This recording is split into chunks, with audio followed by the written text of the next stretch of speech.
የአዲስ አበባ ሳምባ በሚባልለት እንጦጦ አምባ ውስጥ ከሚገኙ የቅድስት ቤተ ክርስቲያናችን ገዳማት መካከል አንዱ ነው። ገዳሙ የሚገኝበት ስፍራ ለነፍስ እርጋታ ደግሞም ለጥሞና አይነተኛ ነው። በአዲስ አበባ ሀገረ ስብከት ስር የሚገኘው የመንበረ ክብር ደብረ ታቦር ቅዱስ ሚካኤልና ጻድቁ አቡነ ተክለ ሃይማኖት ገዳም። በዚሁ ቅዱስ ስፍራ መንፈሳዊ ሴት ከታሪክ ጋር በእጅጉ ተቆራኝተዋል። የቦታው ታሪክ በኢትዮጵያ ኦርቶዶክስ ተዋሕዶ ቤተክርስቲያን ታሪክ ውስጥ ትልቅ ስፍራ ካላቸው ገዳማት መካከልም እንደ አንዱ ያስቆጥረዋል። ይህ ቦታ ጥንተ መሰረቱ የቀጨኔ ደብረ ሰላም መድኃኔ ዓለም የነበረበት ነው። የመሰረቱትም በመጀመሪያ ጊዜ አጼ ምኒልክ ናቸው። ነገር ግን ከዚህ መድኃኔ ዓለም ሲኖር በኋላ በልጅ ኢያሱ ዘመነ መንግስት ነው። ልጅ ኢያሱ ናቸው ወደ ከዚህ መንበረ ክብር ተብሎ ይጠራል ቦታው። ይህ አካባቢ መንበረ ክብር የተባለበትም መሰረቱ ምንድነው? የቀድሞ ነገስታት የነበሩበትና የነገስታቱ የመጀመሪያ መሰረት ሆኖ የተመሰረተበት ቤተ መንግስቱም ከላይ ከእንጦጦ ማርያም ጀምሮ ከእንጦጦ ራጉኤል ጀምሮ እስከዚህ ድረስ ያለው ቦታ መንበረ ክብር ይባላል። ታዲያ በይህን ጊዜ አጼ ምኒልክ እዚህ ቦታ ላይ ይህንን የቀጨኔ መድኃኔ ዓለምን ሊመሰርቱ የቻሉት ከዘዋይ ደሴት አንድ ባሕታዊ ተወልደ መድኅን የሚባል ባሕታዊ መጥቶ አጼ ምኒልክን አዎ ቤተ ክርስቲያን እዚህ ጋራ ላይ እዚህ ቦታ ላይ ቤተ ክርስቲያን የመድኃኔ ዓለምን ጽላት ታቦት አምጥተህ አሳርፍበት መስርትበት ተብሎ ያ ባሕታዊ ለአጼ ምኒልክ በነገራቸው መሰረት አጼ ምኒልክ ይህንን ቦታ የመድኃኔ ዓለምን ቦታ በታቦት አምጥተው መስርተውበታል። ይህ የተደረገው በምን ምክንያት ነው የተባለ እንደሆነ መድኃኔ ዓለም አስቀድሞ ግማደ መስቀሉ ወደ ግሸን ደብረ ከርቤ ሲጓዝ ከመናገሻ ከጋራ መድኃኔ ዓለም ነበር የነበረው የጌታችን ግማደ መስቀል መጥቶ በአፄ ዘያዕቆብ የነበረው። በኋላ ወደ ግሸን ደብረ ከርቤ ሲያመራ ከዚህ ቦታ ላይ አርፎበታል። እዚህ ጋራ ላይ መንበረ ክብር የተባለበት ምክንያትም ዘመነ መንግስት ወደ ግሸን ደብረ ከርቤ እየተጓዘ በነበረበት ጊዜ 40 ቀን ቆይቷል የጌታችን ግማደ መስቀል እዚህ ላይ። በዚህ የተነሳ ነው አጼ ምኒልክ ይህንን ቤተ ክርስቲያን የመድኃኔ ዓለምን ጽላት አምጥተው የመሰረቱት። ከዚያ ለብዙ ዘመናት ከቆየ በኋላ በልጅ ኢያሱ ሚካኤል ነው ከዚህ ወደ ታች ወደ ቀጨኔ መሀል ቀጨኔ ይዘው ሄደው ጽላቱን የመድኃኔ ዓለምን ጽላት በዚያ ሲያሳርፉት አሁን ለ70 ዘመን ያህል በክፍት ቦታ ሆኖ ቆይቷል ይሄ ቦታ። አሁን ግን ጊዜውና ሰዓቱ ሲደርስ ደግሞ የታቦትን ቦታ ለታቦት ነው እንጂ የሚገባ ሌላ ስራ ሊሰራበት አይገባም ተብሎ እግዚአብሔር ጊዜውና ሰዓቱን ሲደርስና እሱ በፈቀደበት ሰዓት በ92 ዓመተ ምህረት ይህን ገዳም በማስተባበር ህዝቡን ልመሰርት ችያለሁ። የዚህ ቦታ ጉዳይ በትክክል እግዚአብሔር መንፈስ ቅዱስ በየጊዜው በየሰዓቱ ስራውን የሚሰራበት ልዩ ቦታ በመሆኑ እጅግ በጣም እርካታ ይሰማኛል። ይሄ ቦታ ከተመሰረተ ቆይቷል። በብፁዕ ወቅዱስ አቡነ ጳውሎስ መልካም ፈቃድ የተመሰረተ በሳቸው ፈቃድ ገዳም ሆኖ የተሰየመ በሳቸው መመሪያ ሰጪነት እና በወቅቱ የአዲስ አበባ ሀገረ ስብከት ሊቀ ጳጳስ በነበሩት በብፁዕ አቡነ ሳሙኤል መመሪያ ሰጪነት ገዳም እንዲሆን ተገድሞ የገዳማዊ ስርዓቱን ጠብቆ እየሰራ ያለ ሂደት ያለበት የሚታይ ነው። ነገር ግን ይሄ ቦታ በቅዱስ ሚካኤል ስም ይሰየም እንጂ ጻድቁ አባታችን አቡነ ተክለ ሃይማኖት ታቦት ጽላት እዚህ ቦታ በመኖሩ ገዳም ሆኖ ሙሉ የገዳምነቱን ስርዓት ይዞ እያገለገለ የሚገኝ ልዩ ቦታ ነው። በዚህ ቦታ ላይ በክፍለ ከተማው የሥራ ኃላፊነት በነበርኩበት ሰዓት በተደጋጋሚ እመጣለሁ። እዚህ ቦታ ስመጣ ምእመናን እጅግ በጣም ቦታውን የሚወዱ ለታቦቱ ስለት ተስለው ተናግረው ወዲያውኑ የሚፈጸምላቸው ምእመናንና ታቦቱ በጣም ቅርብ የሆኑ ስለት ሰሚ መንፈስ ቅዱስ ስራውን በቀጥታ የሚሰራበት ልዩ ቦታ በትክክል ገዳማዊ ቦታ እግዚአብሔር መንፈስ ቅዱስ ቦታውን ለቤቱ ለመገልገያ የመረጠበት ቦታ ሆኖ አገኘዋለሁ። ከቅድስት ኦርቶዶክሳዊት ቤተክርስቲያናችን ቀዳሚ ተግባራት መካከል ታሪክን ጠብቆ ለትውልድ ማስተላለፍ አንዱ መሆኑ የሚታወቅ እውነታ ነው። በዚህ ረገድ የመንበረ ክብር ደብረ ታቦር ቅዱስ ሚካኤልና ጻድቁ አቡነ ተክለ ሃይማኖት ገዳም ከወርሃ ህዳር 2014 ዓ.ም ጀምሮ በርካታ ምዕመናንን ማስተናገድ የሚችል ታላቅ ህንፃ ቤተክርስቲያን ግንባታ ጀምሯል። በዚህ ገዳም ሰፊ የሆኑ መንፈሳዊ አገልግሎቶች ይከናወናሉ። ሰፊ የሆነ የበረከት ቦታ ብዙ ምእመናን ፈውሰ ነፍስ ፈውሰ ስጋ የሚያገኙበት ቦታ ነው። እግዚአብሔር አምላክ ቢፈቅድና ቢወድ ደግሞ በአይነቱ እጅግ ግዙፍ የሆነ ህንፃ ቤተ ክርስቲያን ተጀምሯል። እግዚአብሔር ለፍጻሜ ቢያበቃው በሱ ላይ እንግዲህ እንደ እግዚአብሔር ፈቃድ እየተላላቅ ታላላቅ የሆኑ የህንፃ ኮሚቴ የሰበካ ጉባኤ አባላት ያሉበት እጅግ በእውቀታቸው ምጡቅ የሆነ አእምሮ ያላቸው ሊቃውንት ያሉበት ገዳም እንደመሆኑ መጠን ይህን ገዳም እንግዲህ እየተላላቅ እንደ እግዚአብሔር ፈቃድ እናገለግላለን ብለን እናስባለን። የአምላካችን ቅዱስ ፈቃድ ይሁን።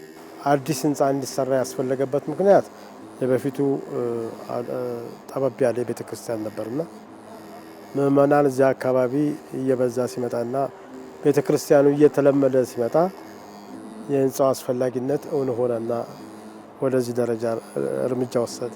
ቦታው በጫካነት ብቻ ሳይሆን እንደው በመንፈሳዊነቱ የሚሰማ ስሜትም እኛም ከደረስን በኋላ የምናየው ስለነበረ ተከልሎና ማንም ሰው ሳይነካው ወይንም ሌላ ነገር ለሌላ አገልግሎት ሳይውል እግዚአብሔር ጠብቆት አሁን እንደምታየው ይሄ ግዙፍ ቤተክርስቲያን ቀደም ብዬ እንደነገርኩልህ ምንም አይነት የአካባቢ ሰበካ ጉባኤ በሌለበት እግዚአብሔር በፈቀደ ግን ሰዎችን አነሳስቶ መሀል ከተማ ላይ ይሰራል ተብሎ በማይታሰብበት ደረጃ ላይ እዚህ ጫካ ውስጥ ከ3500 ካሬ ሜትር በላይ ያለ ግዙፍ ህንፃ ቤዝመንት ከ1000 ካሬ ሜትር ላይ የሚጠጋ ቤዝመንት ያለው ማክሲመም እስከ 5000 ሰው ሊያስተናግድ ይችላል ተብሎ የታሰበና የተጠና ግዙፍ ቤተክርስቲያን ተሰርቷል።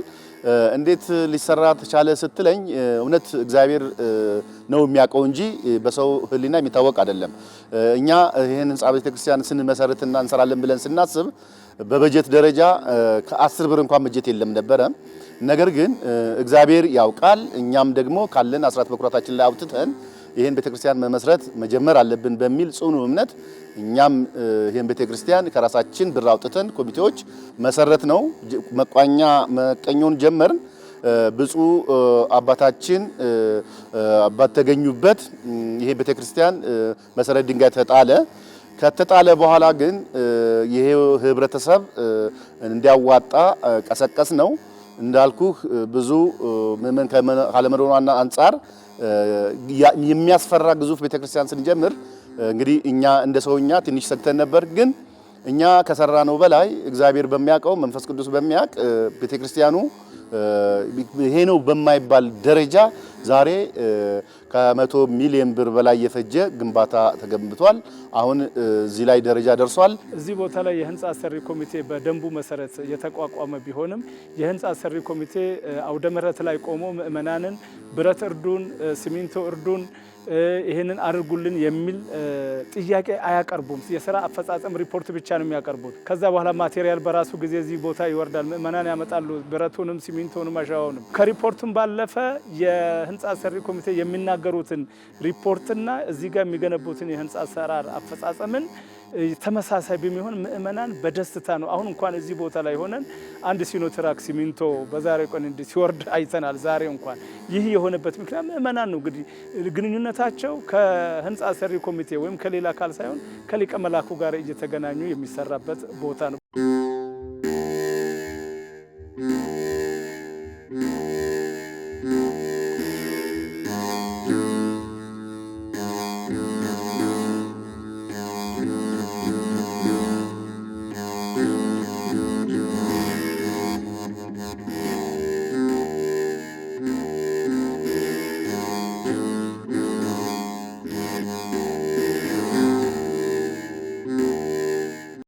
የገዳሙ ህንፃ ቤተክርስቲያን የምህንድስና ጥበብን ከመንፈሳዊ ትውፊት ጋር ያዋሃደ ድንቅ ሥራ ስለመሆኑ አጠራጣሪ አይደለም።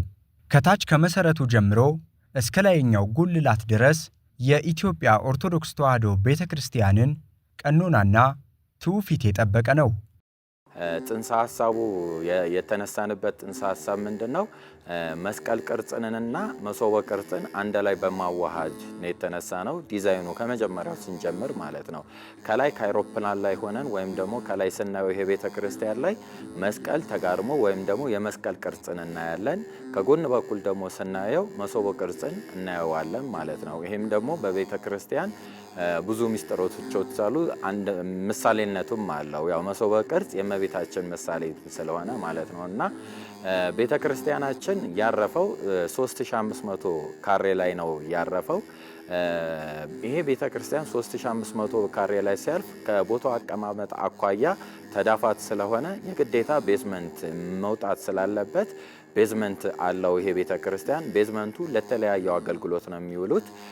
ወደ 1000 ካሬ ነው ያለው ቤዝመንቱ። ቤዝመንቱ ላይ ገድል ቤቶች ይኖሩታል። ዘመናዊ የሆነ ክርስትና ቤት አለው። እቃ ቤትም ይኖረዋል። እንደዚሁም ተለዋዋጭ የሆነ ቅኔ ማህሌት ይኖረዋል። እንዲሁም ደግሞ በአይነቱ ልዩ ሆነው ብዙ ቤተክርስቲያን ተለምዶ የማይታወቀው የአስከሬን ማቆያ ይኖረዋል ማለት ነው። ምክንያቱም አሁን ላይ ቤተክርስቲያን ላይ ብዙ የምንቸገረው ምንድነው? ጳጳሳት፣ ትላልቅ አባቶች በሚያርፉበት ጊዜ አስክሬን የሚቆየው በሆስፒታል ነውና ይህንን ነገር ለመቅረፍም ካለው ከቦታም ማቋያ የአስክሬን ማቆያ አለው ማለት ነው። ቤዝመንት ላይ ማለት ነው። ወደ ግራውንድ ላይ ስንወጣ ግራውንዱ ላይ ማለት ነው አጠቃላይ ከመቅደሱ ስነሳ መቅደሱ በጣም ትልቅና ግዙፍ ነው። 320 ካሬ ነው አጠቃላይ ያለው። ይሄ መቅደሱ ውስጥ ራሱን የቻለ 3 ስታንዳርዱን የጠበቀ ትላልቅ መንበሮችን ማስቀመጥ የሚችለው፣ እንዲሁም ይሄ መቅደስ ራሱን የቻለ ለካህናት ለአገልጋዮች የልብስ መቀየሪያ ቦታ ያለው ነው ያለው።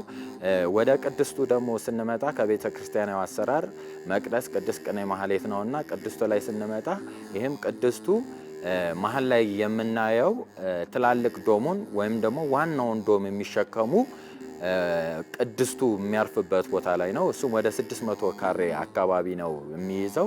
ሌላው ደግሞ ቅኔ ማህሌቱ ነው። ቅኔ ማህሌቱ በአይነቱ ልዩ ሆነ ካህናት ዝማሜም ሆነ መዝሙርም በሚያቀርቡበት ማህሌት በሚቆሙበት ጊዜ ከህዝቡ እይታ ወይም ደግሞ ኮለን እንዳያስቸግረው ተብሎ 15 ሜትር ስፓን ፍሪ አድርገን በዘመን አመጣሽ ቴክኖሎጂው በፖስቴንሽን በሚባል ቴክኖሎጂ ተጠቅመን ቢሞችን በማሳነስ ሩፉን እንግዲህ እንደምናየው ቆንጆ ሆኖ እንዲወጣልን ለኢንተርናል ወይም የኢንቴሪየር ፓርቱ እንዲያምርልን አድርገን ነው የሰራ ነው እዚህ ላይ ማለት ነው። ሜዛኒን ፍሎር ላይ ስንመጣ ሜዛኒን ፍሎር ላይ ወደ 900 ካሬ አለን ሜዛኒን ፍሎር ላይ ማለት ነው። እና ይሄ ሜዛኒን ፍሎር በቅኔ ማህሌት በማህሌቱ ሰዓት ጊዜ ከላይ ሆኖ ምእመኑ ወደ ታች ያለውን ካህናቱን መጎብኘትም ማየትም ይችላሉ። የማህሌቱን ፕሮግራም መከታተል ይችላሉ። በዚሁም ደግሞ የማህሌቱን ፕሮግራም እየተካሄደ የግሌን ጸሎት ላድርግ ቢል ተመስጦ ፈልጋለሁ ቢል እንዲሁም ደግሞ ካህናቱ ቅኔ ማስታወስን ቢፈልጉ ዜማን ማስታወስ ቢፈልጉ የተመስጦ ጊዜ ቦታ ለብቻው የራሱን የቻለ አለ ማለት ነው። ከሰው ንክኪ የራቀ ማለት ነው። ቤተክርስቲያናችን እንግዲህ ካለው ከዘመን አመጣሹ ቴክኖሎጂም ተጠቅመን ስርዓተ ቤተክርስቲያንንም እንትን አድርገን የተጠቀምነው ደረጃው እንግዲህ ስናየው የወንዶች መግቢያም የሴቶች መግቢያም የተለያየ ነው። ደረጃው በጣም ሰፊ ነው። 2 ሜትር ከ20 ነው ደረጃችን፣ መገፋፋት ምንም እንዳይኖር ማለት ነው። ቤተክርስቲያናችን ግዙፍ ከመሆኗ አኳያ ከ2500 እስከ 3000 ድረስ መያዝ የሚችል አቅም ነው ያለው።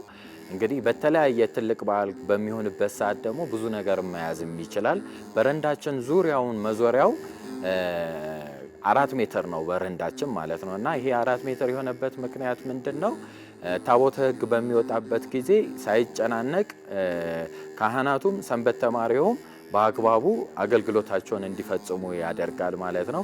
ከፊት ለፊት ደግሞ ትልቅ አውደ ምሕረት አለው። ይህ አውደ ምሕረቱ ማለት ነው አገልግሎቱ ካህናቱም ወረብ በሚያቀርቡበት ሰዓት ሰንበት ትምህርት ቤቱም ወረብ በሚያቀርቡበት ሰዓት ከሰው ንክኪ ውጪ ነው የሚሆነው ማለት ነው። አሁን ላይ የደረስንበት ስራ ላይ ካየነው የቅኔ ማህሌቱን ሩፍ ወይም ደግሞ የመጀመሪያ ሩፍን ሞልተን ጨርሰን ወደ ዋናው ዶም ትልቁን ዶም የምንሄድበት ፕሮሰስ ላይ ነው ያለነው።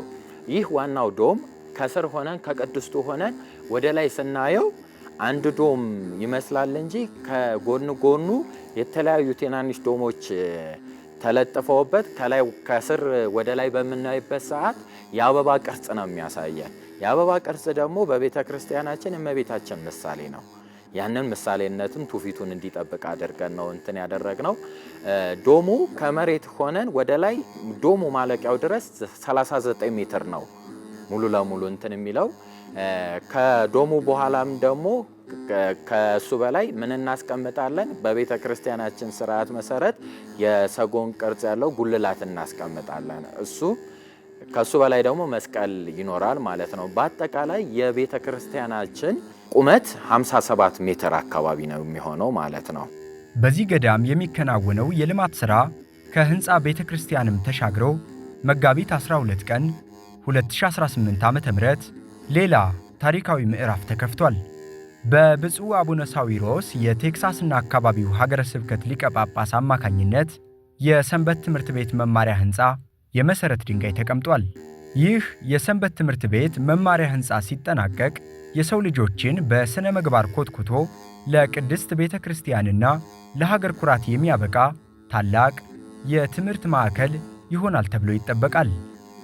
በወጣቱ በታዳጊዎች ላይ ከሰራን ከዚህ በፊት የነበራትን ምስፍናን ከቅስና ጋር አስተባብሮ የሚይዝ ትውልድ የማፍራት ኃላፊነት ይኖርብናል ማለት ነው። ለምን አባቶቻችን በልጆቻቸው ስለሰሩ መሪን በአግባቡ አስተካክሎ ሃይማኖት ያለው በስርዓት በሃይማኖቷ እየቀቡ የሚቀቡ ክህነት የሚሰጡ የሚቀድሱ ቀድሰው የሚያቆርቡ ደግሞ ፍትሃዊ ስርዓትን ዘርግተው ዳኝነትም የሚሰጡ ነገስታት የነበሩባት ሀገር እንደመሆኗ መጠን የመሰረት ድንጋይ ዛሬ በብፁዕ አቡነ ሕርያቆስ የሀገረ ስብከታችን ሊቀ ጳጳስ መልካም ፈቃድ እና በእሳቸው ወካይነት ብፁዕ አቡነ ሳዊሮስ የሰሜን አሜሪካ ቴክሳስ አካባቢ ሊቀ ጳጳስ ተገኝተው የመሰረት ድንጋይ አስቀምጠውልናል። ይሄ መሰረት ድንጋይ የተቀመጠውም እጅግ ወሳኝ የሆነ ትውልዱን ከማፍራት አኳያ ትውልዱን በሃይማኖት የተቀረጸ ከማድረግ አኳያ ሃይማኖት ያለው አይገልም፣ ሃይማኖት ያለው አያሳድድም፣ ሃይማኖት ያለው ጎጠኛ አይሆንም። በቤተ ክርስቲያኗ ላይ ከሰራን በቤተ ክርስቲያኗ የሚመጡትን ህፃናት፣ ወጣቶች በአግባቡ ከሰራንበት ሀገራችን ሰላም አድርገን ለቀጣይ ትውልድ የማስረከብ ኃላፊነት በአግባቡ እንወጣለን ብለን እናምናለንና ከዚህ አንፃር በገዳሙም ላይ ያሉት በኃላፊነት ያሉ ከህንፃ ኮሚቴ፣ ሰበካ ጉባኤ አባላት፣ የአስተዳደር ሰራተኛ፣ ማህበረ ካህናት፣ የሰንበት ትምህርት ቤት አባላት እቅዳቸውና ሐሳባቸው በአንድ አጥቢያ ብቻ የሚወሰን ሳይሆን በየትኛውም የኢትዮጵያ ክፍል ከኢትዮጵያም ውጭ በተለያዩ ዓለማት ተዘዋውረው ሊያስተምሩ፣ ሊመክሩ፣ ስለ ሃይማኖት ሊያስረዱ የሚችሉ ልጆችን ማፍራት አለብን ብለው የተነሱ ናቸው። እንግዲህ አባቶቻችን ጸሎት አግዞን እኛም ይሄንን የሁሉንም ሐሳብ በአንድ ላይ ተግባራዊ እንዲሆን በዛሬው ዕለት እንግዲህ መሰረት ድንጋይ ተቀምጧል። በነገራችን ላይ ያው መሰረት ድንጋይ ዛሬ ይቀመጥ እንጂ ቅድመ ዝግጅቱ የተጠናቀቀለት ነው። በአግባቡ ስራው የተሰራ ስለሆነ በቀጥታ ወደ ስራ ነው የሚገባው። የአብነት ትምህርት ቤት፣ የሰንበት ትምህርት ቤት ለቤተ ክርስቲያን ብቻ ሳይሆን የሚጠቅመው ለሀገርም ጠቃሚ ነው ብለን እናምናለን። እኛ በዚህ በአመራር ደረጃ የተቀመጥነው ሀገር ሃይማኖት ያለው ትውልድ ካለ ሀገር ሰላም እንደምትሆን ስለምናምን ከዚህ አንፃር ይሄንን አስበን የአብነት ትምህርት ቤትና የሰንበት ትምህርት ቤት ላይ መስራት አለብን ብለን ነው የተነሳ ነው። እንግዲህ እግዚአብሔር ቢፈቅድ ደግሞ ያንንም ጎን ለጎን ህንፃ ቤተ ክርስቲያኑን እየገነባን ነው። ሰፊ ነው፣ እጅግ ግዙፍ የሆነ ነው። ያንንም ደግሞ ጎን ለጎን ህፃናት የሚገነቡበትን ደግሞ እየሰራን ነው ማለት ነው ያለነው። በዛሬው ዕለት መሰረት ድንጋዩ የተቀመጠው የመማሪያ ህንፃ ግንባታ በ3500 ካሬ ሜትር ላይ እንደሚያርፍ ያው ቀደም ሲገለጽ ነበረ። ይህም ለቤተ ክርስቲያንም ሆነ ለኛ ሰንበት ትምህርት ቤት የሚያደርገው አስተዋጽኦ ቅዱስ ሲኖዶስ በአዲስ ባወጣው ስርዓተ ትምህርት መሰረት ከአንደኛ ክፍል እስከ 12ኛ ክፍል ተማሪዎቻችንን በአግባቡ ለማስተማርና ምቹ የሆነ ሁኔታ ለመፍጠር የሚረዳን ነውና አሁንም እንደምታዩት ቤተ ክርስቲያኑ ገዳሙ ትልቅ ህንፃ ግንባታ ላይ ስለሆነ በዚህ ምክንያት የኛ የምንገለገልባቸው አዳራሾችና ቢሮዎች ለህንፃው ግንባታው ስንል ያፈረስናቸው ነበሩና አሁን የምናስተምርበት ቦታዎች ምቹ ሁኔታ ስለሌላቸው ያንን ችግር ይፈታልናል ብለን ነው የምናስበው ማለት ነው። ሰንበት ትምህርት ቤት እንግዲህ ማለት በሁለት የተሳለ ሰይፍ ማለት ነው። ባለሙያውም በመንፈሳዊም የተሳለ ሰይፍ መሆን መቻል ስላለበት 3500 ካሬ ሜትር ተቀብለን ያንን 3500 ሜትር ስኩዌር ላይ ሁለገብ የሆነ መማሪያ ክፍል ነው የሰራ ነው። ያ ሁለገብ የሆነ መማሪያ ክፍል የራሱ የሆነ መማሪያ ክፍሎች አሉት። ቅዱስ ሲኖዶሱ ባወረደው ካሪኩለም መሰረት ከአንደኛ እስከ 12ኛ ክፍል ለእያንዳንዳቸው ሞጁል ተዘጋጅቶ ለየብቻቸው ይማሩ በተባለበት ምክንያት ለእያንዳንዳቸው መማሪያ ክፍሎች አላቸው። ላይብረሪ አለው፣ ሙዚየም አለው። የተለያዩ ደግሞ ጥናታዊ ጽሁፎች የምናካሄድበት ራሱን የቻለ ማካሄጃ አለው። ምክንያቱም ብዙን ጊዜ ስናይ አብዛኞቹ ትልቅ ደረጃ የምናያቸው ብዙ ቦታ ያሉት የሰንበት ትምህርት ቤት ፍሬዎች ናቸው። ብዙ ጥናቶች ይደረጋሉ። ራሱን የቻለም ደግሞ የሰንበት ትምህርት ቤት የአብነት ትምህርት ቤት አለው። ሰንበት ትምህርት ቤት ያው ተተኪ ትውልድ እንደመሆኑ መሰረት እንደመሆኑ አብነት ትምህርት ቤት ራሱን የቻለ አዳሪ ትምህርት ቤት አለው። መማሪያ ክፍሎች አሉት። እንደዚሁም ደግሞ ልዩ የሆነም ደግሞ ለህፃናትን በአግባቡ ለነሱ ስታንዳርድ የሆነ መማሪያ ክፍሎች አሉት። መጫወቻም ቦታዎች አሉት ማለት ነው።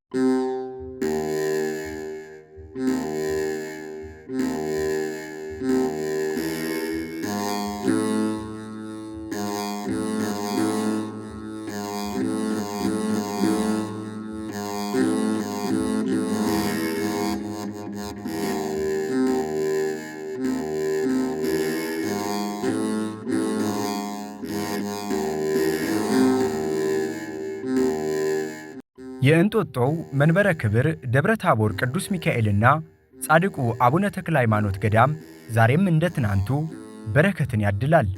በዚህ ቅዱስ ስፍራ የሚከናወኑ ታሪካዊና መንፈሳዊ ሥራዎችን ከዳር ለማድረስ ደግሞ የሁላችንም እገዛ ያስፈልጋል። በሀገር ውስጥና በውጭ ዓለም የምትገኙ ኦርቶዶክሳውያንና የቤተ ክርስቲያን ወዳጆች ወደዚህ ቅዱስ ስፍራ በመምጣት እንድትጎበኙና በሁለቱም ታላላቅ ግንባታዎች ላይ አሻራችሁን እንድታሳርፉ ገዳሙ ጥሪውን አቀርቧል። በቅድሚያ ሐሳባችን እስኪ ጣዕሞተ አእምሮ ከመሄር እግዚአብሔር ነው። እግዚአብሔርን ቸር መሆኑን ቀምሳችሁ ወቁት ነው። በዚህ ቦታ ላይ እግዚአብሔር የሚሰራውን ገቢረ ተአምራት ደግሞ መታችሁ ቀመሱ የሚል መልእክት ነው እኛ የሚኖረን። እኛ እንደ ገዳሙ እንደተሰጠን ኃላፊነት ብዙ እቅዶች አሉን። በዋናነት የአብነት ትምህርት ቤት፣ የሰንበት ትምህርት ቤቱ ከዘመናዊ ትምህርት ጋር በደንብ ራሱን ያወቀ ሀገር ወዳድ ትውልድ ለማፍራት እቅድ ይዘን ተነስተናል። እግዚአብሔር ቢፈቅድ ብዙ እቅዶች አሉ። በእቅዶች ዙሪያ እግዚአብሔር ያግዘንና ያቀድናቸው እየተሰሩ ያዩዋቸዋል። ግን ከሁሉም በፊት ይሄን አድርጉ የሚለው ይበዛል። በዚህ ዘመን በተለያዩ ቦታዎች ይሄን አድርጉልን እንዲሆን የሚል ጥያቄ የሚበዛበት ዘመን ስለሆነ እኛ አሁን ይሄን አድርጉ ከምንላቸው ይልቅ በገዳሙ ላይ መጥተው ተደርጎላቸው ቢያደርጉ ማለት ነው።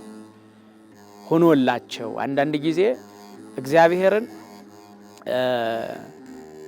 ለምሳሌ የሐናም የእመቤታችንም እናት ሐና የተሳለችው ስለት ተወልዳ ሴት ብትሆን ውሃ ቀድታ እንጨት ለቅማ ታገልግለኛል። ወንድ ቢሆን አርሶ ምርት አምርቶ ያገልግለኛል። ይሄንን በዘመኑ የተሰደብኩበትን መካንነት ብቻ ልጅ ይስጠኝ ብላ ተስላለች። አድርግልኝና ላድርግልህ ማለት ነው። ይሄም አንድ ስለት ማለት እንግዲህ ነቢየ እግዚአብሔር ቅዱስ ዳዊትም ሲናገር ስለ ስለት ባፌ የተናገርኩትን በችግሬ ሰዓት በጨነቀኝ ሰዓት የተሳልኩትንም ስለቴን ይዤ ወደ ቤተ መቅደስ እመጣለሁ። እበው ቤተ ምስለ መባየ ወደ ቤተ መባየን ስለቴን ይዤ እመጣለሁ። ያ ማለት ከዛ በፊት አድርግልኝና ላድርግልህ አለ ማለት ነው። በመጽሐፍ ቅዱስ የተጻፈ ነው። ይሄ ያለ ነው። ሰው ሲጨንቀው ለእግዚአብሔር ነው የሚያማክረው። እግዚአብሔር ወይ ችግሬን አፍታልኝ፣ ይሄን ችግሬን ከፈታልኝ እንዲህ አደርጋለሁ የሚለው መጽሐፍ ቅዱሳዊ ቃል ነው።